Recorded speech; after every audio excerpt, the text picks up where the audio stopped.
Welcome friends, here's Tilly Felder back again on Radio Free Europe Contra Europe's only voice for free speech on this day of June the 1st, 2015, and I'm going to continue on talking about drawing cartoons on Islam and on Muhammad. And I can tell you something here that very few people know, because they won't go through this because they are too coward to do so.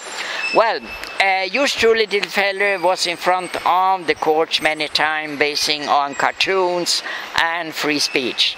And I have been involved with court cases in various places and have had an interest in free speech since a young boy. And I'm going to tell you what will happen to you if you are found guilty in Sweden on making a cartoon on Zionism, and you are found guilty, which you probably will, as I was. And the interesting part is going to be the aftermath. What has happened once you have been inside concentration camp, serving the time there, being tortured and humiliated, which you are in Sweden.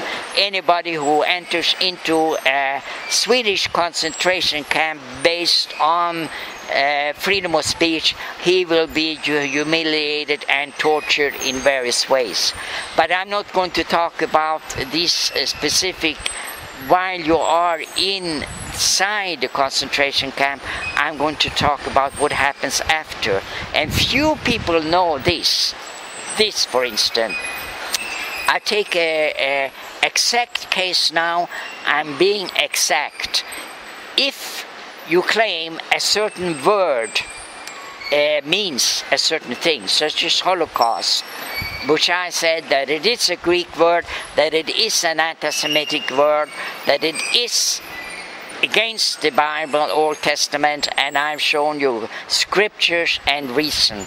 And the word Holocaust means actually the penis moving up into an erection, referring to the Greek phallic festivals, the fertility cults which they had.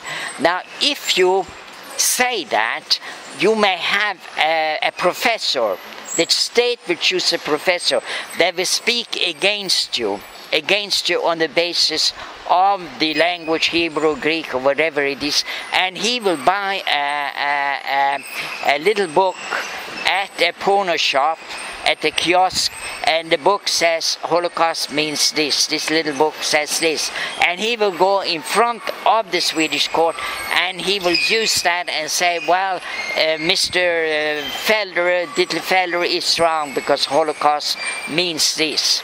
So that will then be put in front of the court, and the judges will all say hallelujah, amen. This is a great professor we have in front of us here. He says quite opposite to what Mr. Felder says, and therefore Mr. Felder is guilty.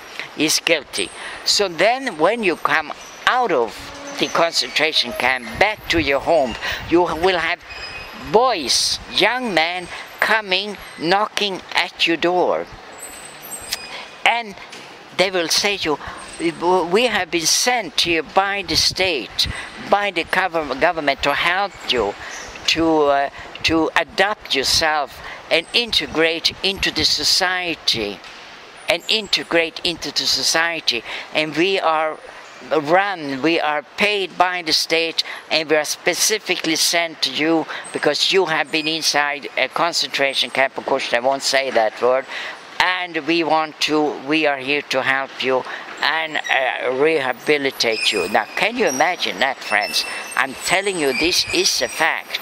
This is how free speech works in Sweden. And this is how much nonsense this thing of drawing a face on Muhammad, when the fact is, this is the reality, what happens with you when you are in conflict on terms.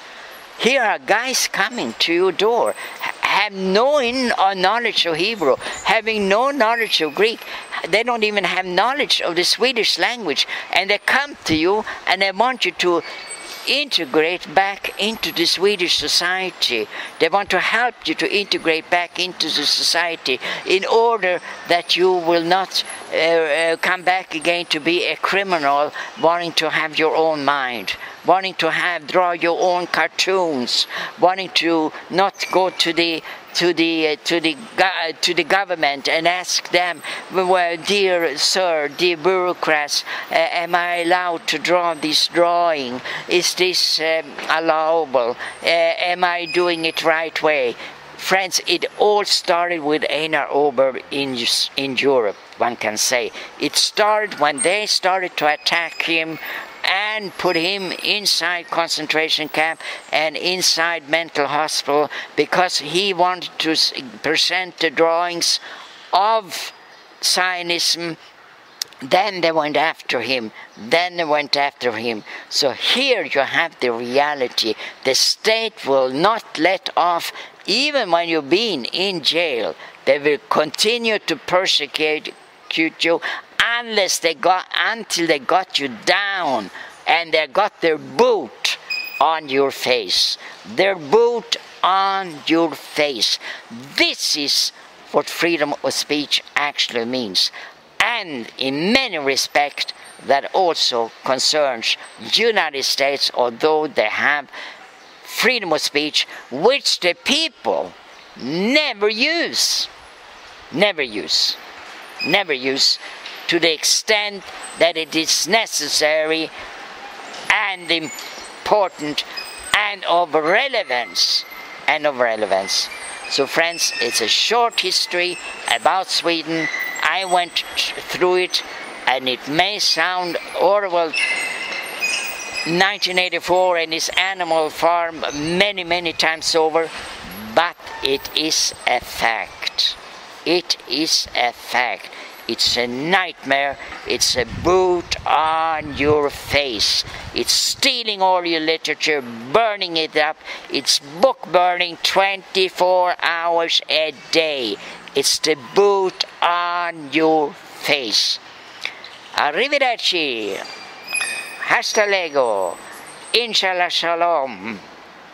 Au revoir, adieu, and goodbye. And I'll be soon back.